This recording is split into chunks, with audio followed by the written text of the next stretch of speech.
Guardión. Guardión. Zer mozun daztea, lengo eguneko zaplastikoaren ostean suposatze dut. Egunak aurrera joan ala, buruak erengo dago. Golpe oso gogorra izan zen, dezezio handiko emaitea izan zen. Astea zaila izan zen, edo izan da, baina egia da buru belarri lan egin dugula, badakigu nun egin behar ditugun hobekuntzak, oso autokritikoak izan gera, berriro ere akats puntual horietan, baina akats puntual horiek asko kostatzen zaizkigu emaitzetan eta azkenean puntuetan. Eta gauden lekuan noski gaudela oso golpeatuta,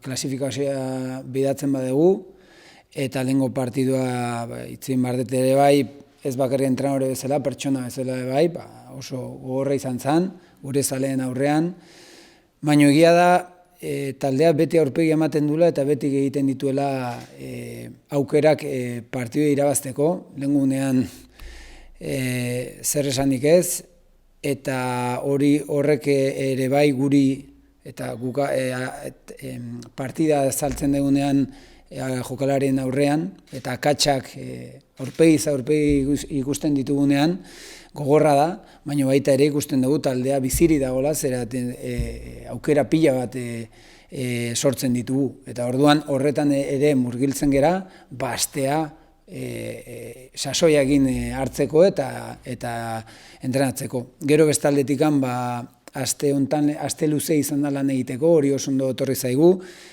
karga fisikoak altxatu ditugu, tekniko-tatiko aldetikan ere lan zehatzak egin ditugu, eta entrenamentuak intensitate handiarekin izan dira, batzuek limitean, eta hori gustatzen zait. Badakigu gaudela leku batean ez duguna nahi egon, eta klasifikazioan esaten dut, eta horren detaileak buru belarri landu behar ditugu astean zehar, eta aurpegi ikusi behar ditugu akatsak, eta horretan noski golpeatuta gauden, baina oso finko hortikan ateratzeko, eta oso harro jakinda ibar gehala, eta partiduro horrengo gehala. Zuk esan dezu, eta hala da, ezin daukatu hori, akats bakoitzak narrutik ordaintzen ari zara, eta lehenko egunean bi egon ziren, biak barrura. Hori, akatsa futbolarekin bat doa, akatsik gabeko futbolik ez da existitzen. Hori landu daiteke pixka bat murrizteko zeren, egia da momentu honetan tostada beti mermeladan aldetik erortzen ari. Bai, horrela da. Lehenko egunean bi akatsi izan ziren, eta beraiek bi tiro egin zituzten porterian, bat penaltia izan zen, eta bestea gola. Baina egia da, akatsoiek zaila da hobetzea, baina hobetu behar ditugu, bai edo bai.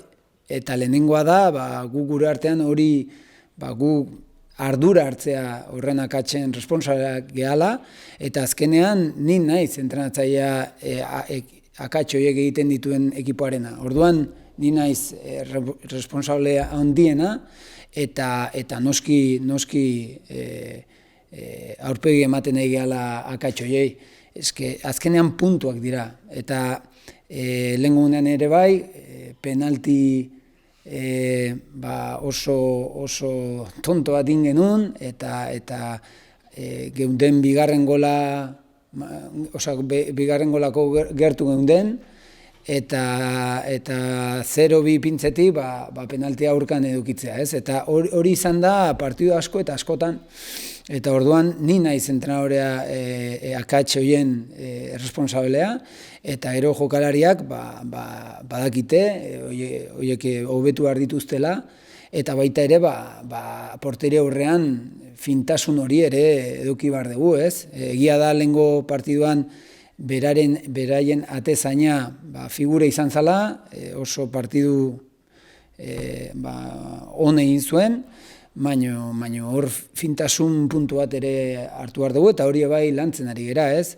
Bestalde, ekipoak ematen duen dena, presionatzen duena, jokatzen duguna, ondo jokatzen dugu, aukerak egiten ditugulako, azkenean futbolean zer da ondo jokatu aukerak egin, baina bai gaudela oso minduta, akatxoiek ja ezabatu behar ditugula. Zate hemen irabazin behar da eta aurreraka joan behar dira.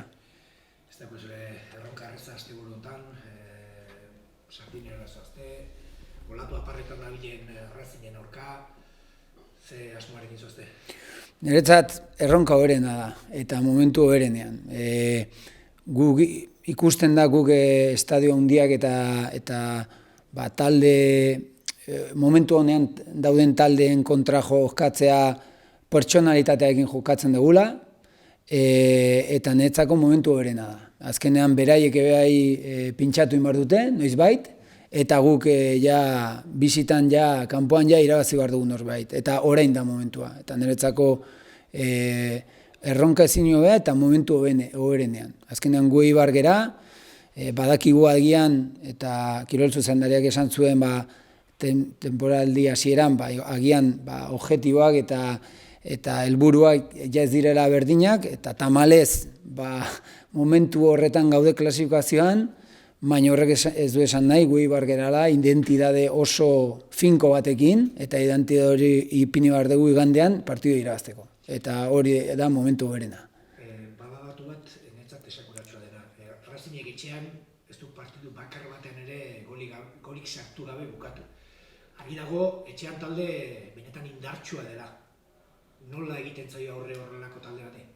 Bueno, talde indartsua da, batez ere bati bate bai kalitatezko jokalari asko dituela. Ez ditu batzuek onak, baizik eta asko onak. Eta egia da beraiek partiduak apurtzen dituztela biru pasetan, barruko kombinazioetan, kanpotek ere oso asistentzia eta zentru inteligenteak egiten dituzte, orduan oso talde ona da, baina beraien punto de bilak ere badituzte, eta guk nahi dugu horren kontra junt zuzenean, dudei gabe, eta orduan badakigu erronka ona dela, badakigu, Racing oso ondo dago orain, eta egin dituen fitxaje guztiak ere boteretsuak dira, lehenengo mailara igotzeko, baino azkenean partidu bat da, eta esaten deten bezala, ez detukatuko beraien virtude handiak, baino beraik ere badituzte bere akatsak, bere puntu debilak, eta guk puntu oso fuerteak ere baditugu, eta horretan jungo gara.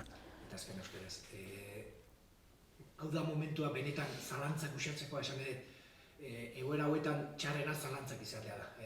Ideia argiak eta helburu argiak edukitzeko momentua da. Bai, hori beti, gu beti. Azkenean emaitzak direnak, guk denboraldia, nik uste lehengo denboraldi bukaeran, ilusioa oso goran ipini genuen, denbora argitz egiteko, denboraldi hasiera honetan oso ondo hasi ginen, ilusioa bai oso goran jonda, eta gero gora bera oso fuerteak izan ditu. Eta maila honetan ezin dituzuelako gora bera fuerteak eduki. Eta gure batez ere notizi txarra gure akatsengatik izan dela. Eta notiziena bai da gure akatsengatik oso akats konkretuak, baino asko kostatu zaizkigunak. Orduan, baino bestalde beti esaten dut, taldea dago ideia finko batekin, hori notatzen da, dena ematen dugunik talde bat da,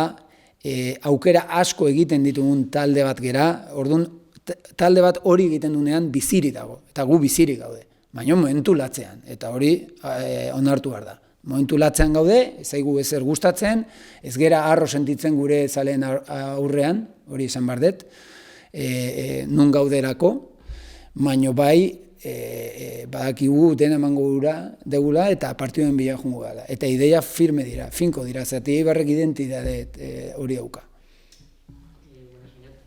Bueno, quería preguntarte también por cómo ha sido a nivel personal y a nivel de grupo una semana tan difícil después de encajar ese resultado del otro día.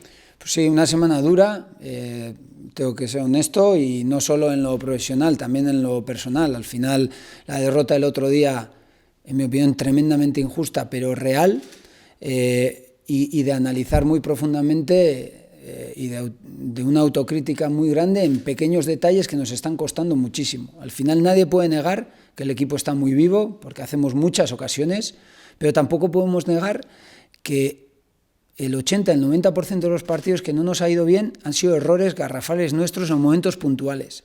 Entonces, esa es la gran mala noticia, y por otro lado la buena noticia es que siguiendo en el ritmo de juego que tenemos, de presión, de hacer ocasiones, si erradicamos esos fallos, como el otro día también, por ejemplo, contra el Sporting de Gijón, que estábamos mucho más cerca nosotros del 0-2 que de ellos empatarnos, tuvimos un error garrafal y fue un penalti. Contra el Zaragoza tuvieron solamente dos tiros a puerta y fueron el penalti y el gol que metieron, pero son realidades que esta semana, que ha sido muy dura, lo tengo que reconocer, los hemos afrontado, los hemos encarado, los hemos analizado delante de los jugadores, hemos hecho una autocrítica, un mea culpa muy fuerte. Al final son errores y yo soy el entrenador que comete del equipo que comete esos errores, entonces yo soy el máximo responsable de mejorar eso ya, pero nunca, jamás bajar el lado competitivo que tiene Eibar y el lado de buen fútbol que tiene Eibar, y no lo digo de buen fútbol por jugar bien, sino de buen fútbol de que generamos ocasiones de gol, porque al final jugar bien al fútbol que es generar ocasiones de gol. Nosotros estamos generando ocasiones de gol en todos los partidos y siempre estamos ahí en todos los partidos, pues sí es verdad que en casi todos los partidos estamos realizando errores que nos están penalizando, y eso ha sido el inicio de la semana, una semana con un golpe muy importante, pero tengo un equipo de jugadores que tienen autocrítica y que se enfocan para entrenar a tope, y hemos entrenado muy fuerte, al límite en algunos momentos, diría yo, y eso me gusta, que entrenemos así, quiero decir. Esos errores a los que hacemos referencia es algo que también la semana pasada comentabas, que se miraban con lupa, pero como vemos siguen sucediendo. Entonces, ¿cómo pueden erradicarse y no sé por qué crees que suceden tan a menudo? Sí, yo creo que necesitamos enlazar 3 resultados positivos, y al final muchas veces es un tema anímico, mental, es un tema también de estrés, no solo en el fútbol y en el deporte, en cualquier deporte, en cualquier trabajo, en cualquier trabajo o profesión, si estás con un punto de estrés no trabajas igual, no estás igual de suelto, no actúas igual, y yo creo que mis jugadores están dándolo todo, nadie puede decir que no se esfuerzan al máximo, nadie puede decir que no vamos a por cada partido, porque es así, pero sí es verdad que en momentos puntuales igual nos viene el fantasma, esos segundos de que igual se ha tomado esa mala decisión, porque no se puede negar que jugamos con personalidad también, a cualquier campo que vamos, ahí está Eibar para afrontar el partido, para intentar hacer buen juego, para ir a por la victoria.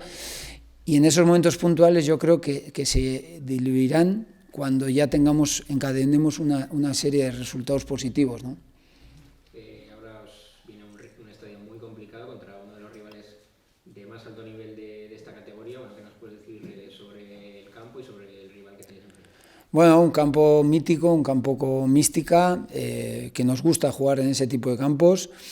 Un rival muy talentoso y técnico, no solo con algunos jugadores de calidad, sino con muchísimos jugadores de calidad y con un fútbol de mucha calidad, ¿no? Que creo que su entrenador tiene las ideas muy claras, llevan tiempo con él trabajando y se nota que hay un proceso bien construido, ¿no? Ellos también, a pesar de estar arriba, han tenido también sus baches en la liga, pero luego demuestran que cuando se juntan en las zonas en las que son virtuosos son muy buenos, ¿no? Son de los mejores de la liga sin duda alguna, es un equipo que está claramente aspirando a poder subir de forma directa. Entonces, bueno, yo creo que es el mejor momento para demostrar, el mejor reto para demostrar que tenemos mucho que decir, el Eibar, y que consiguiendo ese objetivo que queremos de un buen resultado, de ir a por la victoria, de ir a por el partido, creo que estos partidos también a veces te multiplican esa confianza que uno puede